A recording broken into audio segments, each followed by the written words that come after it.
अस्सलाम वालेकुम व्यूअर्स। तो कैसे आप सब लोग खैरियत से होंगे। तो आज की वीडियो है होंडा रोड मास्टर के ऊपर। जैसे कि ये बाइक खड़ी है आपके सामने। तो ये भाई ने एक ने कमेंट की थी कि भाई आप इसकी डिटेल वीडियो बनाएं। तो ये इंजन काफ़ी टाइम से रेडी है, लेकिन मैंने जोड़ा नहीं सिर्फ वीडियो की वजह से। तो आज थोड़ा सा मुझे टाइम लगा जिसकी वजह से मैं अभी वीडियो बना रहा हूँ। तो भाई ने कहा था कि ये आप डिटेल के साथ बताएं कि इसके अंदर जो क्या क्या काम होते हैं बिल्कुल डिटेल के साथ बताएं, और क्या क्या चीज़ें इसमें डालनी चाहिए, कौन सी अच्छी होती हैं कौन सी सही नहीं होती। तो आज की वीडियो इन सब के ऊपर है। तो सबसे पहले बात करेंगे बैरिंग्स की। तो ये जैसे कि बैरिंग्स पड़े हुए हैं इसके, तो बैरिंग्स की बात कर लेते हैं। तो जो इसके अंदर ओरिजिनल आते हैं होंडा रोड मास्टर के अंदर, ये नाची के ही बैरिंग आते हैं जो 125 के अंदर होते हैं। ये आप जैसे कि चेक कर सकते हैं नाची, ये 6006 का बैरिंग है। तो ये क्लच बॉक्स का बैरिंग होता है जो गियर की इस शाफ्ट के ऊपर चढ़ता है इस जगह पे। तो ये बैरिंग इसका है, ये बैरिंग तकरीबन ठीक है। और बाकी जो ये बैरिंग है तकरीबन 1204 वाला, इसके ऊपर एक सीरियल लिखी हुई है। ये जैसे कि आप चेक कर सकते हैं कि इसके ऊपर लिखा हुआ है 1204ZE। ये लोहे की सील के अंदर बैरिंग आता है। तो लोहे की सील का जो मकसद होता है मेन, ये जितने भी मतलब कि अभी अमूमन लोग बोलते हैं कि भाई ये जो प्लास्टिक की सील वाला बैरिंग होता है ये लोकल बैरिंग होता है, और जो लोहे की सील वाला होता है ये जापानी बैरिंग होता है। तो आपको एक बात बताता चलूँ कि जो लोहे की सील होती है और प्लास्टिक की सील होती है, दोनों बैरिंग जापानी होते हैं। लेकिन इनमें जो मेन डिफरेंस होता है वो आरपीएम का डिफरेंस होता है। जैसे कि अगर एक बैरिंग के 7000 आरपीएम है और दूसरे के 10,000 होंगे या दूसरे के कम होंगे, मतलब जितनी इसके अंदर क्लियरेंस होती है इसके अंदर प्ले नहीं होती, तो उसके हिसाब से इसकी इसकी जो सीरियल होती है और सील होती है उसका साइज़ दिया जाता है। तो जो गियर के अंदर बैरिंग चलते हैं वो अमूमन लोहे की सील वाले चलते हैं, क्योंकि लोहे की सील के जो बैरिंग होता है उसके अंदर थोड़ी प्ले होती है और इस बैरिंग के आरपीएम ज़्यादा होते हैं। जैसे कि इसके मैक्स आरपीएम होंगे 18,000 तक ये बैरिंग जा सकती है। इसकी जो आरपीएम होते हैं मतलब जो इसका राउंड्स होते हैं। और इन बैरिंग को डालने की जो मेन सेटिंग होती है वो कुछ इस तरह से होती है कि ये सील जो होती है, अभी इसके ऊपर भी सील लगी हुई है और इसके ऊपर भी सील लगी है। इस बैरिंग को आपने इस तरह से नहीं डालना, इस बैरिंग को आपने इस तरह से डालना है ताकि जो भी आपका ऑयल फ्लो है, ऑयल फ्लो की ये जगह होती है, यहाँ से जब ऑयल फ्लो करता है इस जगह से बाहर आता है और इस जगह से बाहर आता है। ये इसकी बैक साइड पे आपको ये कट दिख रहा होगा, यहाँ से ऑयल बाहर निकलता है। तो इस सील को ना निकालने का एक मकसद होता है कि बैरिंग के अंदर ऑयल घूमे और उसके बाद जो इसकी शाफ्ट होती है, जैसे कि ये शाफ्ट है, तो इसके अंदर आप ये चेक कर सकते हैं ये होल दिया हुआ है इन्होंने। तो ये होल है, तो इस होल का मकसद ये है कि ऑयल यहाँ से इन होता है और गेयर्स के शाफ्ट्स के अंदर से होता मतलब गेयर की जो ये गरारियाँ होती हैं इनको अंदर से वो लुब्रिकेंट करता है और उसके बाद इस जगह से ऑयल बाहर निकलता है। और यहाँ से ऑयल बाहर निकलने के बाद जाता है इस पिन बैरिंग के अंदर, जो ये आपको सामने दिख रहा है पिन बैरिंग, इसके अंदर जाता है। तो इस तरह से इसकी सर्कुलेशन होती है। अगर आपकी मतलब आप ये सील नहीं डालते तो इससे मेन इशू ये आता है कि अमूमन ऑयल लीकेज का मतलब मसला रहता है। जैसे कि ऑयल आपका लीक कर जाता है अंदर ही अंदर से, तो अमूमन ये बैरिंग टूट जाता है। और बैरिंग टूटने की वजह से जो इसमें 200 में मसला आता है वो ये मसला आता है कि जैसे आप एक्सीलेटर देते हैं आपकी जो किक होती है वो बिल्कुल जाके नीचे फुटरेस्ट के ऊपर लगती है। तो ये मेन आपका कंसेप्ट है सीलों का, क्योंकि इसके रोड मास्टर के अंदर जो मेन होते हैं वो बैरिंग्स ही होते हैं ज़्यादा, जो जिनकी मतलब के जिनको देखा जाता है। तो ये सीलें जो हैं इन दोनों बैरिंग्स की आपने नहीं उतारनी, एक साइड से उतारनी है और दूसरी साइड से नहीं उतारनी, और इसको इस तरह से लगाना है। और बात करते हैं आप सबसे मेन जो काम है वेट। तो वेट के अंदर कौन से बैरिंग लगते हैं तो इनकी भी बात कर लेते हैं। ये हमारे पास एक ओल्ड होंडा रोड मास्टर का जेन्युइन बैरिंग पड़ा हुआ है। तो ये जो बैरिंग होता है इसकी आप ये चेक कर सकते हैं, नंबर 6305 का नंबर है इस बैरिंग का, और इसकी जो सीरियल है ये आप चेक कर सकते हैं यहाँ पे स्क्रीन के ऊपर। तो ये नाची का जो बैरिंग आता है इसके अंदर जो होती है हल्की सी प्ले होती है, और इसके जो मैक्स आरपीएम होते हैं वो तकरीबन 10 से 12,000 तक आरपीएम्स होते हैं, जो कंपनी मेंशन करती है कि इसके ऊपर जाएगा तो बैरिंग टूट जाएगा। तो ये मेन बैरिंग जो जो रोड मास्टर के अंदर यूज़ होते हैं, ये नाची जापान के बैरिंग यूज़ होते हैं, जो ओरिजिनल कंपनी भेजती है, क्रैंक के साथ लगे होते हैं जो। तो इनके अंदर प्ले होती है। अगर आप प्लास्टिक की सील वाला बैरिंग यूज़ करते हैं, ये जो आपको स्क्रीन के ऊपर दिख रहा है, अगर आप ये बैरिंग यूज़ करते हैं तो इसमें आपकी बाइक स्मूथ होती है, मतलब बाइक का साउंड बहुत मज़े का होता है। लेकिन इसमें मेन ही जो इशू आता है, बाइक की टॉप स्पीड में थोड़ा फ़र्क आता है, और इसमें ज़्यादातर मसला ये होता है कि आपका बैरिंग अमूमन टूट जाता है, क्योंकि जो कंपनी इस बैरिंग का साइज़, मतलब इस बैरिंग की जो मेंशन करती है, जैसे कि ये बैरिंग है, अभी ये जो सील वाला बैरिंग है, ये इसकी जगह यहाँ पे सील बैठती है, तो ये नाची का बैरिंग है, ये भी ओरिजिनल है, लेकिन इसके अंदर बिल्कुल प्ले नहीं है, बिल्कुल फ़िक्स बैरिंग है। तो इसके जो आरपीएम होते हैं, मैक्स आरपीएम जो हैं वो 8,500 आरपीएम होते हैं। और इससे मसला ये आता है कि अगर आप ये डालते हैं इंजन के अंदर, तो इसमें जो मेन फ़ॉल्ट आएगा वो फ़ॉल्ट ये आएगा कि आपका बैरिंग की जो ये जाली है अंदर वाली, ये टूट जाएगी, और आपकी मतलब इंजन दोबारा से नया करना पड़ेगा आपको, इसके बैरिंग रिमूव करने पड़ेंगे और नए इंस्टॉल करने पड़ेंगे। तो बेसिकली जो मेन कंसेप्ट है बैरिंग्स का, वो आपको समझ आ गया होगा। तो हमेशा जब भी आप इंजन के अंदर, रोड मास्टर के अंदर जब आप बैरिंग यूज़ करते हैं, तो वो आप यूज़ करें लोहे की सील वाले। नाची के जो गाड़ियों के अंदर आते हैं वो सबसे बेहतरीन होते हैं। जो लोहे की सील वाला बैरिंग होता है उसके आरपीएम ज़्यादा होते हैं, वो जल्दी ख़राब नहीं होता। और जो प्लास्टिक की सील वाला बैरिंग होता है उसका अमूमन मसला ये होता है कि फ़िक्स होने की वजह से वो सीज़ हो जाता है। तो आई होप कि आप ये जो मैंने आपको डिटेल बताई है आपको समझ आ गई होगी। तो अभी जल्दी से इसके बैरिंग्स फ़िट कर लेते हैं। जैसा कि बैरिंग्स को हमने फ़िट कर लिया है, तो बैरिंग फ़िटिंग करने के बाद जो अगला काम है इसका, वो भी आपको बता देता हूँ कि सबसे पहले इसकी ये प्लेट आपने फ़िटिंग करनी है। तो ये प्लेट फ़िटिंग करने का जो मेन तरीक़ाकार है, वो सबसे पहले ये जो आपको रिंग दिख रहा है, प्लास्टिक का रिंग है, तो ये इस फेस से ऊंचा होना चाहिए। ये जो फेस है ये आपको दिख रहा होगा फेस, इस फेस से ये ऊंचा होना चाहिए। और उसके बाद ये जो होल है, ये इसका मतलब यहाँ से आप चेक कर सकते हैं, इसके अंदर आप हवा के ज़रिए ये चेक कर सकते हैं कि ये ऑयल का मतलब होल खुला हुआ है या नहीं। ये आप चेक करने के बाद ये जो मेन प्लेट है इसको आपने इस तरह से फ़िटिंग करना है, मतलब कि ये फ़िटिंग के लिए आ गई। और इसमें मेन आपने ये चीज़ नोट करनी है कि इस पतरी के साथ, मतलब ये जो ऑयल की रेल है इसके साथ कहीं पे क्रैंक शाफ्ट टक्कर तो नहीं खा रही। ये चीज़ भी आपने नोट करनी है, क्योंकि अमूमन इनकी जो क्रैंक शाफ्ट की प्लेट्स होती हैं ये यहाँ से वेल्डिंग वगैरह की होती हैं उन्होंने, खरादियों ने, तो उसकी वजह से वो अमूमन यहाँ पे टक्कर खा रही होती है, तो उसकी भी हल्की सी नॉइस आ जाती है इंजन के अंदर।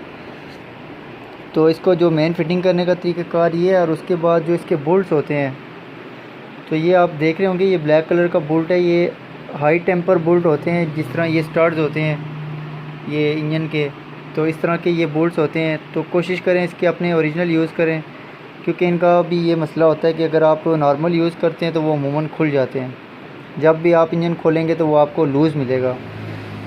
तो कोशिश करें कि ये इसके अपने जेन्युइन जो बोल्ट्स हैं यही आप यूज़ करें, तो इनमें ये होता है कि ये खुलते नहीं हैं। तो प्लेट की फ़िटिंग करने के बाद, मतलब ये बोल्ट टाइट करने के बाद आ जाता है काम क्रैंक शाफ्ट का। तो क्रैंक शाफ्ट हमेशा एक चीज़ याद रखें, जब भी आप कोई भी इंजन असेंबल करते हैं, बेशक 25 का है, 70 का, रोड मास्टर या कोई भी इंजन हो, तो जिस मतलब कि जो इंजन बैरिंग्स वाले होते हैं, तो इनकी सबसे पहले लाजमी इनकी वो आप लाइन चेक कर लें कि लाइन इनकी बिल्कुल सही होनी चाहिए, बिल्कुल ज़ीरो लाइन होनी चाहिए, क्योंकि ज़ीरो लाइन होगी तो आपकी बाइक की परफॉर्मेंस अच्छी होगी। और उसके बाद जो आपने मेन चीज़ एक और करनी है, तो ये आपने खराद वाले से करवा लेना है। ये आपको वार्शल दिख रही होगी इस जगह पे, ये जो वार्शल है, ये वार्शल आप चेक कर रहे होंगे, ये हमने खुद वेल्ड की है। इसको वेल्ड करने की सबसे बड़ी मेन वजह ये है कि जो इसका ये एडजस्टर होता है, ये आपने देखा होगा, तो ये आप इसके ऊपर ये निशान देख सकते हैं, ये जगह, ये यहाँ से आपको लोहा दिख रहा होगा सामने, तो ये यहाँ से ये बिल्कुल घिस चुका है। तो ये घिसने की वजह ये होती है कि जब भी मतलब आपकी बाइक स्टार्ट होती है तो अमूमन ये एक्सटेंशन जो होता है बाहर आ जाता है, और ये अमूमन वेट के साथ लगता है। जैसे कि ये आपको शायद यहाँ पे निशान नुमाया हो रहे हों, तो ये जैसे कि आप चेक कर सकते हैं, ये हल्का सा निशान, ये जिसमें मेरी आप उंगली का अक्स देख रहे हैं, तो ये यहाँ पे एक्सटेंशन लगता रहा है, तो इस एक्सटेंशन की भी आवाज़ होती है इंजन के अंदर। तो ये आवाज़ ख़त्म करने के लिए हमने यहाँ पे एक वार्शल वेल्ड कर दिया है, लेकिन वार्शल भी आपने ऐसे हिसाब से वेल्ड करनी है कि इसके अंदर आपने टाइमिंग चेन भी इंस्टॉल करना है। तो इतनी होनी चाहिए कि इसके साथ अटके ना टाइमिंग चेन, और ये आपने वार्शल फिट कर लेनी है। इसका फ़ायदा ये आप चेक कर सकते हैं कि ये यहाँ से बिल्कुल बाहर नहीं आएगा। और उसके बाद जो आपने चेन यूज़ करना है वो आपने DID का यूज़ करना है। तो ये वैसे DID का चेन नहीं है, ये लोकल एक चेन है। तो फ़िलहाल DID का हमें अवेलेबल नहीं था, तो हम जिसकी वजह से ये चेन डाल रहे हैं। लेकिन इसमें भी एक मसला आता है, जो DID का टाइमिंग चेन होता है वो थोड़ा सा स्लिम होता है। मतलब जैसे कि ये आप इसकी घुरियाँ चेक कर रहे हैं, ये घुरियाँ इसकी थोड़ी थोड़ी मोटी हैं। तो जो DID का चेन होता है उसकी थोड़ी थोड़ी पतली होती हैं। पतली होने से जो मेन इसका जो ये इसका साइज़ है यहाँ से लेके यहाँ तक करता है। जो ओरिजिनल टाइमिंग चेन होता है उसका साइज़ होता है 14 mm, जबकि इसका तकरीबन साइज़ आ जाता है 14.5 से 15 के अंदर अंदर होता है। मतलब जब 1470 कर लें या 75 कर लें, इतना साइज़ होता है इसका। तो साइज़ ज़्यादा इंक्रीज़ होने से मतलब चेन मोटा हो जाता है। मोटा होने की वजह से अमूमन ये फॉल्ट आता है बाइक के अंदर, कि जैसे कि आप ये रगड़ देख रहे हैं कि इस जगह पे ये इसको रगड़ें लगी हुई हैं चेन को। और ये भी आप चेक कर सकते हैं, ये जो ये जगह है यहाँ पे भी चेन ऐसे टक्कर खाता रहता है जब हल्का सा लूज़ होता है। तो यहाँ पे लगने की वजह से ये अमूमन आवाज़ें पैदा होती हैं इंजन के अंदर। तो जब आप DID का चेन यूज़ करते हैं तो जो उसकी लाइन आती है वो तकरीबन इस जगह पे आती है, और वो इस जगह पे टक्कर नहीं खाता। तो इसका कंसेप्ट ही ऐसा होता है। जैसे कि आप होंडा 70 में अमूमन डालते हैं टाइमिंग चेन, क्रोन लिफान वगैरह का लोकल डाल देते हैं, लेकिन उसकी आवाज़ नहीं जाती। तो अगर आप होंडा का ओरिजिनल देखेंगे तो वो भी स्लिम होता है, तो वो डालने से आवाज़ चली जाएगी। तो ये कटने की भी वजह यही है कि चेन काफ़ी टाइम लूज़ रहा है। लेकिन ये चेन पहले भी डला हुआ था इंजन के अंदर और अभी फिर हम डाल रहे हैं, लेकिन ये टक्कर नहीं खा रहा था, इस वजह से हम दोबारा इसको डाल रहे हैं, वरना इसको हम भी चेंज कर देते। तो अभी टाइमिंग चेन को इंस्टॉल कर लेते हैं।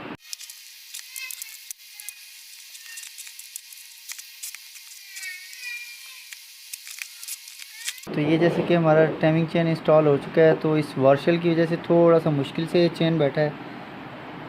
तो चेन बैठ चुका है हमारा। तो अभी हम फाइनली चेन के बाद जो है आपने एडजस्टर को फ़िट कर लेना है। एडजस्टर को फ़िट करने के लिए ये आप चेक कर सकते हैं, कुछ इस तरह से इसको आपने क्रैंकशाफ्ट को कुछ इस तरह से घुमा लेना है इस जगह पे। इस जगह पे करने के बाद ये आपका एडजस्टर जो है इस तरह से फ़िट हो जाएगा।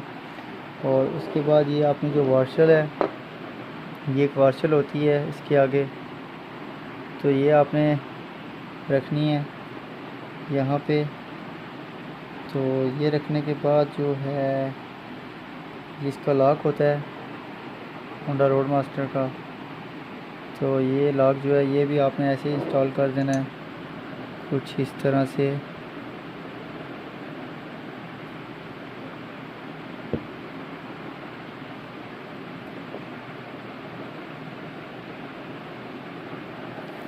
तो ये अभी इंस्टॉल हो चुका है सारा।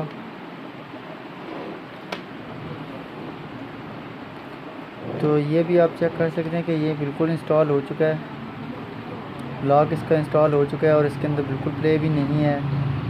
तो अगर इसको आप हिलाते हैं तो ये इतना ख़ास सा नहीं हिल रहा और इतनी फ्री प्ले होती है।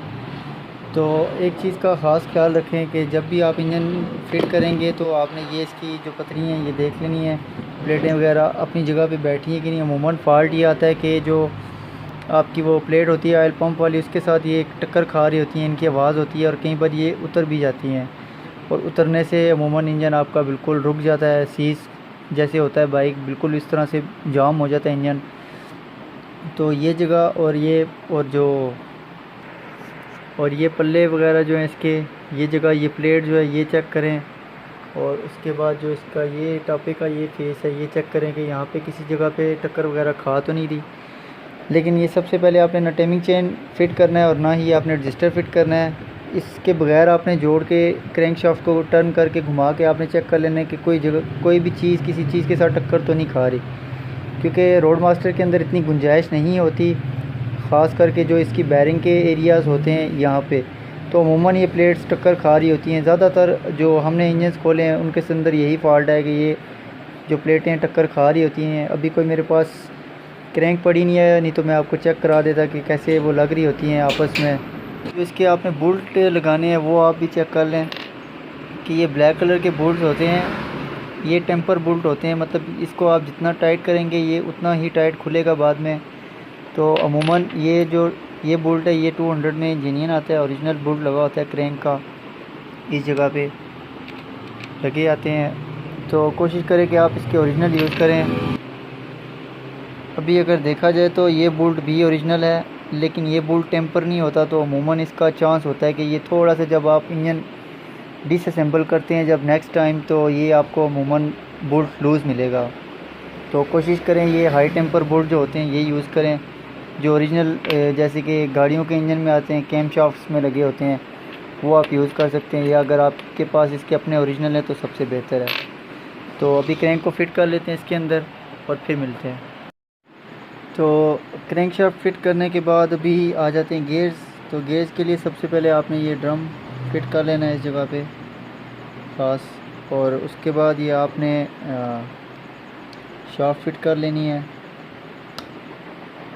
और ये शाफ्ट फिट करने का तरीक़ाकार, ये शाफ्ट फिट होगी, उसके बाद ये आपने बुश उतार लेना है, ठीक है। और ये जो गरारी है शाफ्ट की, पहले गियर की गरारी, ये आपने उतार लेनी है। और उतारने के बाद आपने इसको इंस्टॉल कर लेना है कुछ इस तरह से।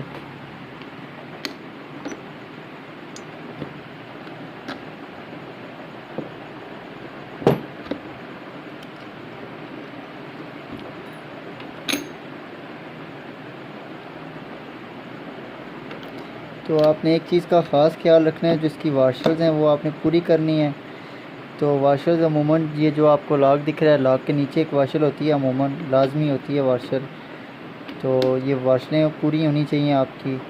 और उसके बाद ये जो बुश है इसके साथ ही वाशर होती है 1 to 5 की, अलग से होती है। और उसके बाद ये आप गियर बिठाने के बाद एक और इसके ऊपर वाशर आती है कुछ इस तरह से। तो बाकी जो ये दूसरी शाफ्ट है, दूसरी शाफ्ट में भी अभी इस जगह पे एक वाशर होती है। तो ये आपने वाशरें पूरी कर लेनी है। तो ये अभी इस जगह पे इसको वाशर है, ये वाशर लाजमी है। और उसके बाद जो मेन आपका कंसेप्ट होता है ना वाशरों का, वो आपको यहाँ से पता चलेगा। जो इसका ये फेस होता है और गरारी का ये फेस होता है, ये तकरीबन अगर आप देखते हैं गौर लगा के, तो इसका जो साइज़ होता है ये थोड़ा सा ऊपर होता है, जिसके ऊपर ये वाशर आप जब रखते हैं तो इसके अंदर ये फ्री प्ले होती है थोड़ी सी, कि ये गरारी आसानी से घूम सके। तो अगर आप इस पर मतलब ये वाशर नहीं डालते तो ये बैरिंग के साथ हल्की फुल्की लगेगी। और अगर आप वाशर डालते हैं तो ये चीज़ आप लाजमी चेक करें कि आपकी गरारी फ्री होनी चाहिए यहाँ से दबाने के बाद। तो अगर टाइट हो रही है तो इसको आप एडजस्टिंग कर सकते हैं, मतलब जिस तरह भी आप करें वो आपका मसला है। तो ये हमने गियर रोटेशन की थी ये 200 के अंदर, ये 250 का गियर है, इसमें 5 गियर हैं 200 के अंदर। तो ये हमने बस एक तजर्बा किया था और ये कामयाब तजर्बा है, तकरीबन बहुत अच्छी बाइक हो जाती है, इसके अंदर स्मूथ हो जाती है। और ये जैसा कि ये चीज़ आप नोट कर सकते हैं कि इसके अंदर यहाँ पे ये चूड़ी दी है इन्होंने 250 के अंदर। ये चूड़ी का मकसद ये होता है कि जो इसकी होजिंग होती है, क्लच होजिंग, उसको ये बिल्कुल इजीली पकड़ लेता है, तो वो कामती नहीं है। अमूमन आपने देखा होगा 1 to 5 के अंदर और रोड मास्टर में भी कुछ बाइक्स के अंदर ये फॉल्ट आता है कि जब आप क्लच को छोड़ते हैं अमूमन रश के अंदर, तो वो हल्की सी अंदर से आवाज़ देता है इंजन। तो वो आवाज़ जो होती है इसकी लॉक की वजह से होती है, जो उसके शाफ्ट के ऊपर लॉक लगा होता है, तो होजिंग के अंदर फ्री प्ले होती है हल्की सी, वो प्ले की वजह से ये अमूमन आवाज़ आती है। तो जब आप चूड़ी को टाइट कर देते हैं तो उसके बाद ये आवाज़ ख़त्म हो जाती है। तो ये इसलिए इन्होंने चूड़ी दी है 250 के गियर के अंदर, ताकि इंजन बिल्कुल स्मूथ हो। तो ये हमारा गियर इंस्टॉलेशन हो चुकी है। तो अभी इसके हम लोग फिंगर्स एडजस्ट कर लेते हैं। तो फिंगर लगाने का सबसे जो आसान तरीका है वो ये है कि आपने सबसे पहले शाफ्ट्स को फिट कर लेना है। शाफ्ट फिट होने के बाद जो ये हमने उतारी थी गरारी ये वाली, तो इसको भी आप, ये गरारी जो हमने उतारी थी इसको भी आप फिट कर लें कुछ इस तरह से। सबसे पहले इसके ऊपर वाशर आएगी, अगर वाशल आप नहीं रखते तो ये चीज़ आप जहन में रखें कि इसकी ये जो गरारी है ये आपकी इस गरारी को खाना शुरू कर देगी और ये खाते खाते ये जगह डाउन हो जाएगी, जिसकी वजह से यहाँ पे वाशल लाजमी होती है और काफ़ी बारीक वाशल होती है। तो इसको भी आपने लाजमी डालना है यहाँ पे। तो ये डाल लिया आपने। इसके बाद हम लोग फिंगर्स को एडजस्ट कर लेते हैं। तो फिंगर्स को एडजस्ट करने का तरीका जो है वो कुछ इस तरह से है। सबसे पहले ये सेंटर वाला फिंगर आप एडजस्ट कर लें कुछ इस तरह से। फिर उसके बाद जो ये आप चीज़ चेक कर रहे होंगे कि ये जगह थोड़ी सी ज़्यादा है और ये बिल्कुल प्लेन जगह है, तो यहाँ से ये आप समझ लें कि ये इस तरह से आएगा नीचे की तरफ, और एक जो ऊपर आएगा वो इस तरह से आएगा, ये चीज़ ऊपर होगी। तो जब ये आप नीचे की तरफ फिट करते हैं तो ये अमूमन अपनी जगह पे आ जाएगा बिल्कुल। ये जैसे कि आप देख सकते हैं ये बिल्कुल इसके सेंटर में आएगा। इसकी जो ये लाइन है इसके सेंटर में ये और ये दोनों इसकी जो रूलर्स हैं ये आ जाएंगे। और उसके बाद जो ये तीसरा फिंगर है ये ऊपर की तरफ आएगा। तो इसको भी हम लोग एडजस्ट कर लेते हैं। ये एडजस्टिंग करने के बाद ये आपने इसके अंदर डाल लेनी है रॉड। तो ये रॉड डालने से ये बिल्कुल अपनी जगह पे आ जाएगा। तो ये भी अपनी जगह पे आ चुका है। तो अभी आपने इसको रॉड को निकाल लेना है यहाँ से हल्का सा, कि ये इस तरह से मूव कर सके। तो ये फिर आपने इंस्टॉल कर लेना है फिंगर, ये ड्रम फिटिंग कर लेनी है आपने। और उसके बाद आपने ये फिंगर्स को बराबर कर लेना है कुछ इस तरह से।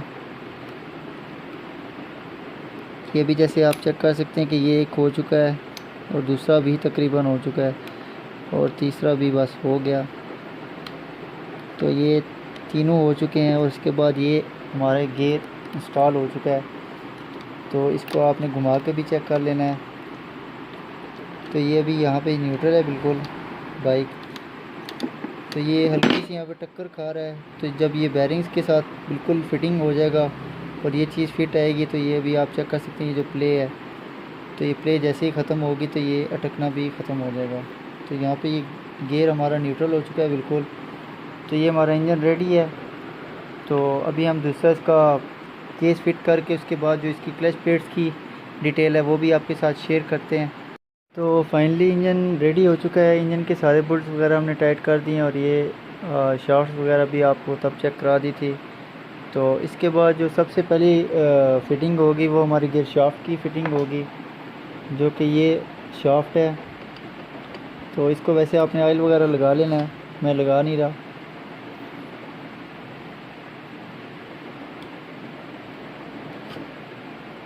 तो ये शाफ्ट को आपने सबसे पहले फ़िट कर लेना है। तो ये भी आगे लग रही है।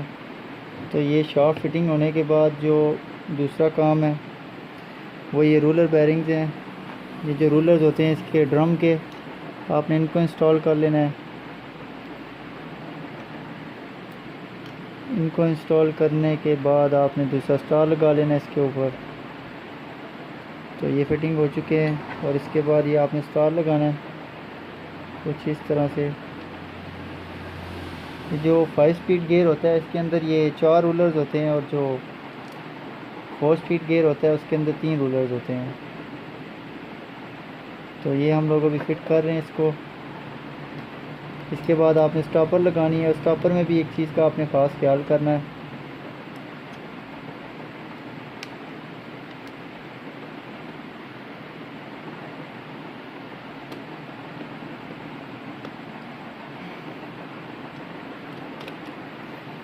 तो ये हमारा स्टार लग चुका है। तो इसके बाद हमने ये लगा लेनी है स्टॉपर।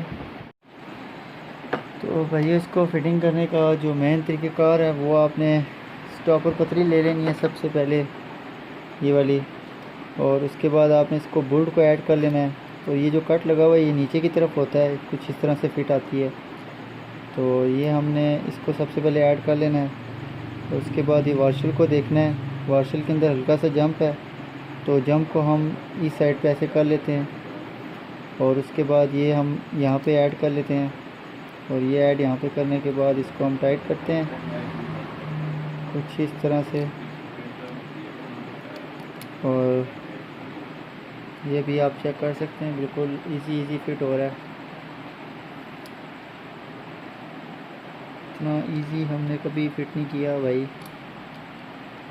अमूमन स्टॉपर का ही मसला बनता है कि थोड़ा सा मुश्किल से बैठती हैं स्टॉपर्स, अमूमन जाम होती हैं। ये रोड मास्टर के अंदर बाकी इंजन में इजी फिट हो जाती है, तो रोड मास्टर में तकरीबन हर बार इशू बनाती होती है स्टॉपर।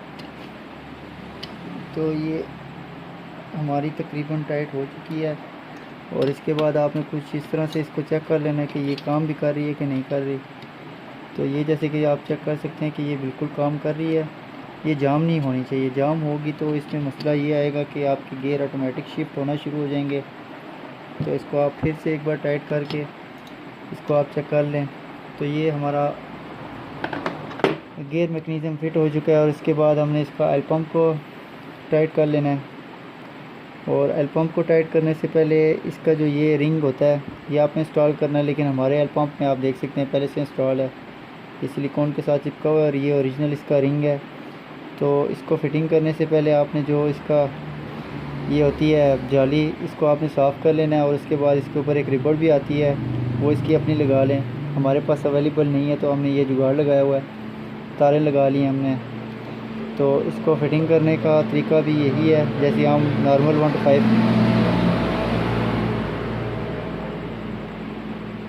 तो इसको इंस्टॉल करने का तरीका भी यही है, जैसे नॉर्मल 1 to 5 वगैरह में आप इजीली इंस्टॉल करते हैं। तो इसको इंस्टॉल करने के लिए सबसे पहले आपने ये ले लेना है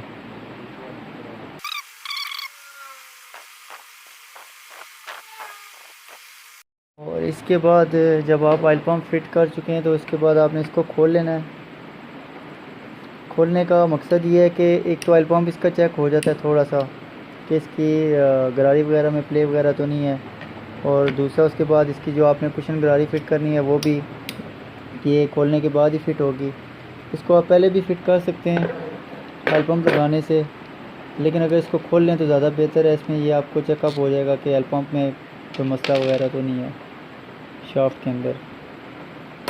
तो ये जैसे कि आप चेक कर लें कि इसकी गरारी के अंदर हल्का सा इशू है, गरारी ठीक है। तो इसके बाद आपने ये किक एक्सपेंडर को फिट कर लेना है। तो हमने ये वार्शल वगैरह ऐड की है ताकि इसकी किक थोड़ी नीचे से जाके लगे। नीचे से लगने से ये फ़ायदा होगा हमारा कि हम बाइक के ऊपर बिल्कुल इजीली सीट के ऊपर बैठ के आसानी से किक मार सकते हैं। तो इसकी गरारी जो है थोड़ी सी पीछे चली जाती है, जैसे कि अभी आप देख रहे हैं, और अगर आप वार्शल निकाल देते हैं तो ये बिल्कुल पास होती है। तो जैसे आप एक्सपेंडर को हल्का सा घुमाएंगे तो ये साथ ही किक लगना शुरू हो जाएगी। तो ये साथ ही किक लगने की वजह से आपको अमूमन खड़ा हो, मतलब बाइक के ऊपर खड़ा होकर किक मारनी पड़ेगी। तो इसको इंस्टॉल करने के लिए सबसे पहले आपने इसको कुछ इस तरह से लॉक कर लेना है इस जगह पे। लॉक करने के बाद आपने बहुत एहतियात से इसके अंदर फिटिंग करनी है, क्योंकि अमूमन ये उतर जाता है लॉक। तो ये हमारा लॉक फिट हो चुका है तकरीबन, और ये पूरा एक्सपेंडर बैठ चुका है। और इसको आपने नोज़ प्लास की मदद से स्प्रिंग को भी फिटिंग कर लेना है। तो ये भी बैठ चुका है, तो हमारा किक एक्सपेंडर इजीली बैठ गया। तो इसके बाद आपने क्लच बॉक्स की प्ले आपने चेक कर लेनी है, और क्लच बॉक्स की प्ले चेक करने के बाद जो आपकी ये एरिया होता है इसके अंदर आपने क्लच प्लेट डालनी है कुछ इस तरह से, और ये आपने चेक कर लेनी है कि इसके अंदर बहुत ज़्यादा प्ले ना हो, क्योंकि प्ले से अमूमन मसला आता है कि जो बाइक स्लो खड़ी होती है उसमें हल्की सी आवाज़ होती है। तो जिसकी वजह से हमने ये इसकी आउटर जो है ये हमने चेंज कर दिया है, क्लच बॉक्स का आउटर।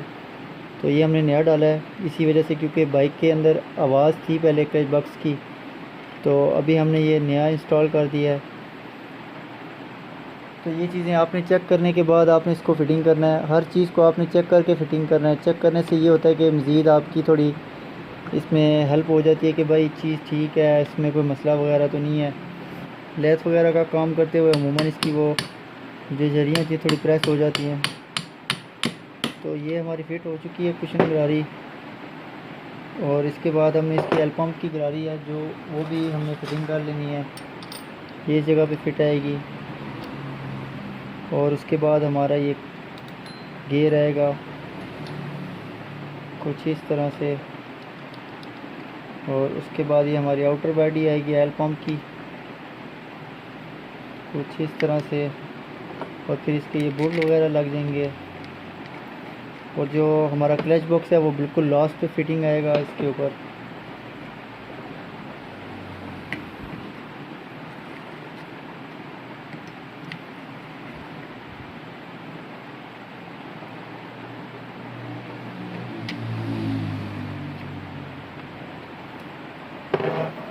तो ये जैसे कि हमारा फिटिंग हो चुका है, उसके बाद हमने कुछ होजिंग को इस तरह से बिठा लेना है। और ये भी हमारी तकरीबन बैठ चुकी है होजिंग। और इसके बाद जो हमारी ये इनसाइड वाशर होती है ये हमने इंस्टॉल कर लेनी है यहाँ पे। और इसके बाद ये इसकी प्ले चेक कर लेनी है, और इसमें प्ले होनी चाहिए, ये ज़रूरी प्ले होती है। और इसके बाद जो क्लच प्लेट्स हैं, क्लच प्लेट्स में काफ़ी ज़्यादा इसकी डिटेल है। तो ये जो क्लच प्लेट्स आती हैं इसके अंदर, जिसमें ओरिजिनल आती हैं, ये होंडा 250 में आती हैं। इसमें थोड़ा क्लच की जो रिलायबिलिटी होती है वो थोड़ी ज़्यादा होती है, तो हम ये भी इंस्टॉल करते हैं। बाकी जो ये क्लच प्लेट्स हैं ये यूरो वाली क्लच प्लेट्स होती हैं, स्लिपरी क्लच होता है, तो आपने ये भी यूज़ कर सकते हैं। और दूसरी FCC वाली भी प्लेट्स यूज़ कर सकते हैं आप, जो नॉर्मल ओल्ड मॉडल्स में आती हैं। ज़्यादा वैसे इसमें ओल्ड मॉडल वाली पड़ती हैं, लेकिन हम लोग ये डालते हैं, इसमें थोड़ी इसकी लाइफ ज़्यादा होती है, थोड़ा ज़्यादा टाइम चल जाती हैं क्लच प्लेट्स। तो ये भी हम लोग फिटिंग करने से पहले इसको ये चेक कर लेंगे कि क्लच प्लेट्स ख़राब तो नहीं है। तो ये कुछ इस तरह से हमने प्ले चेक करनी है। तो ये तकरीबन क्लच प्लेटें ठीक हैं। और बात करेंगे प्रेशर प्लेट्स की, तो ये प्रेशर प्लेट्स जो हैं इसके अंदर पहले इंस्टॉल थी। ये प्रेशर प्लेट्स इसके अंदर इंस्टॉल थी, हालांकि जो 200 में प्रेशर प्लेट्स आती हैं वो ये नहीं होती। ये जो प्रेशर प्लेट्स आती हैं ये 200 में नहीं आती, ये जिसमें डिब्बे डिब्बे होते हैं, ये अमूमन 125 में आती है। और लोग अमूमन 125 की डालते हैं प्रेशर प्लेट्स इसके अंदर। तो इसमें थोड़ा सा क्लच मज़ा नहीं करता। जो इसकी अपनी ओरिजिनल होती हैं वो कुछ इस तरह से होती हैं, बिल्कुल प्लेन। ये आप चेक कर सकते हैं, प्रेशर प्लेट्स बिल्कुल प्लेन होती हैं। तो आप कोशिश करें ये यूज़ करें, इसमें क्लच थोड़ा सा स्मूथ हो जाता है बाइक का। तो इसको इंस्टॉल करने का तरीका कुछ इस तरह से है, क्लच प्लेट, प्रेशर प्लेट, और फिर प्रेशर, और उसके बाद फिर क्लच प्लेट आएगी, और फिर प्रेशर प्लेट आएगी एक, और फिर क्लच प्लेट आएगी, फिर प्रेशर प्लेट आएगी। और इसको जो आपने फिटिंग करना है होजिंग के ऊपर, होजिंग के अंदर आपने कुछ इस तरह से सुराख कर लेने हैं ताकि ऑयल फ़्लो अच्छा हो क्लच प्लेट्स के अंदर। जब क्लच प्लेट्स के अंदर फ़्लो अच्छा होगा ऑयल का, तो उससे भी जो इसकी बॉडी की जो लाइफ होती है वो थोड़ी ज़्यादा अच्छी हो जाती है, मतलब कि इतने जल्दी ये ख़राब नहीं होता फेस इसका।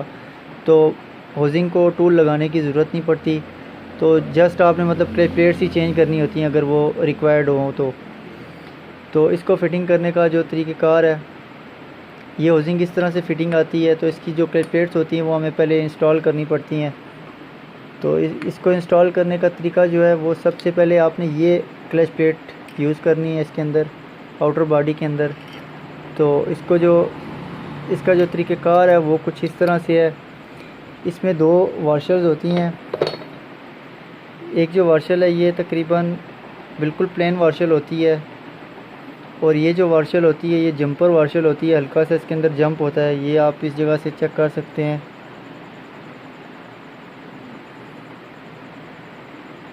तो ये आप चेक कर सकते हैं, ये इसके अंदर हल्का सा जंप है। तो ये इसकी जो फिटिंग आती है कुछ इस तरह से आती है, मतलब ये जो जंपर का जो ये अंदर वाला हिस्सा है ये इस जगह पे फिटिंग आएगा, और उसके बाद ये यहाँ पे बैठ जाएगा कुछ इस तरह से। फिर उसके बाद जो ये आपकी क्लच प्लेट है ये फिट आएगी यहाँ पे। और ये क्लच प्लेट जो होती है ये होंडा डिलक्स के अंदर भी आती है, और CD250 के अंदर भी आती है। तो उसके बाद ये आपने प्रेशर प्लेट इंस्टॉल कर लेनी है कुछ इस तरह से। और बाकी जो तरीक़ेकार मैंने वही आपको बताया कि वही clutch plate, pressure plate, clutch plate, pressure plate. तो हम ये सारी प्रेशर प्लेट्स वगैरह एक साथ ही फिटिंग कर लेते हैं कुछ इस तरह से। तो ये हमारी प्रेशर प्लेट्स वगैरह फ़िट हो चुकी हैं। उसके बाद ये आउटर बॉडी है, इसका साइज़ वगैरह आपने चेक कर लेना है पहले, उसके बाद असेंबल करनी है। तो ये भी आप इसमें एक चीज़ चेक करेंगे कि ये क्लच प्लेट बिल्कुल आज़ाद है और ये घूम रही हैं, ये बिल्कुल आज़ाद है और ये घूम रही हैं। और जब आप इसको फुली प्रेस करते हैं तो ये हल्की सी जाम हो जाएगी, और जब ये बिल्कुल प्रेस होगी तो ये बिल्कुल जाम हो जाएगी। तो इस क्लच प्लेट का फ़ायदा ये होता है, जो क्लच बॉक्स के अंदर ये वाइब्रेशन होती है ये इसको ख़त्म करती है। तो इस क्लच प्लेट का मेन रीज़न ये होता है। तो इसको फिटिंग करने का तरीक़ाकार कुछ इस तरह से कि आपने ये सारी क्लच प्लेट्स एक जगह पे कर लेनी है कुछ इस तरह से, क्योंकि इसके अंदर हमने जो आउटर यूज़ किया है क्लच बॉक्स का वो हमने 1 to 5 का यूज़ किया है। जो इसका अपना आउटर आता है वो उसमें जो मेन इशू आता है कि इसमें ये सारी क्लच प्लेट्स एक ही जगह पे फिट आती हैं।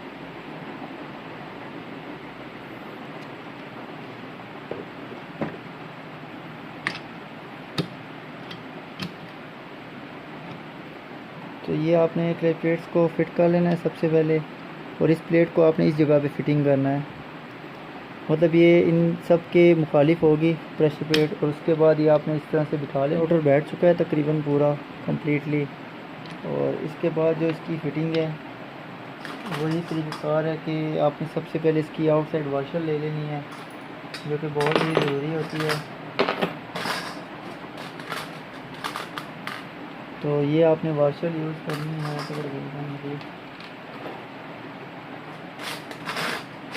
वाशर की बनी थी आउटसाइड वाली।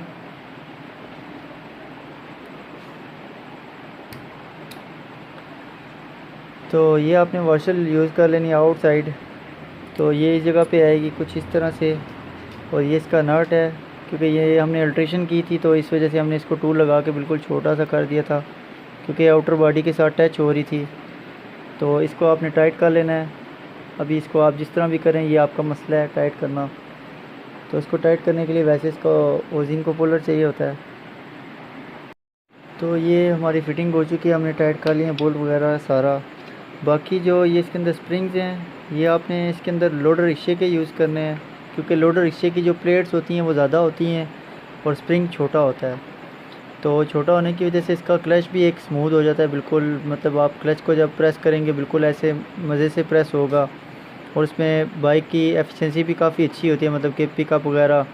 और इसका जो मेन मसला आता है क्लच प्लेट्स का कि हाफ़ हो जाती हैं, वो भी नहीं होता इसके अंदर, और इससे मतलब क्लच भी आपका काफ़ी अच्छा हो जाता है। तो हम लोग ज़्यादातर यही यूज़ करते हैं स्प्रिंग्स। तो ये भी हम इंस्टॉल कर लेते हैं। बाकी आगे वही सारा मामला है जो मेन इसमें कंसेप्ट था, मतलब कि जो ब्रेकियाँ थी वो मैंने आपको इसमें बता दी हैं। बाकी जो हेड सिलेंडर्स की वो ब्रेकी हैं वो इंशाल्लाह नेक्स्ट वीडियो में, क्योंकि ये इंजन की काफ़ी ज़्यादा लंबी हो चुकी है वीडियो। तो आई होप कि आज की वीडियो आपको काफ़ी इंटरेस्टिंग लगी होगी। तो बाकी सारा कंसेप्ट वही है, जैसे नॉर्मल फिटिंग्स होती हैं वैसे ही होती हैं। तो ये जो ब्रेकियाँ थी इसमें मैंने आपको सारी बता दी हैं, क्लच प्लेट्स के हवाले से, स्प्रिंग के हवाले से, बैरिंग्स के हवाले से, और जो इसके लाइन वगैरह का मसला आता है या प्लेट्स का मसला आता है वो सारी चीज़ें आपको क्लियर हो गई होंगी। तो आई होप कि आज की वीडियो आपको अच्छी लगी होगी। बाकी नेक्स्ट वीडियो जो हेड सिलेंडर की है वो भी इंशाल्लाह जल्दी आएगी।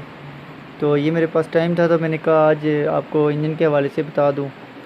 तो मिलेंगे फिर इंशाल्लाह नेक्स्ट वीडियो में। अल्लाह हाफिज़।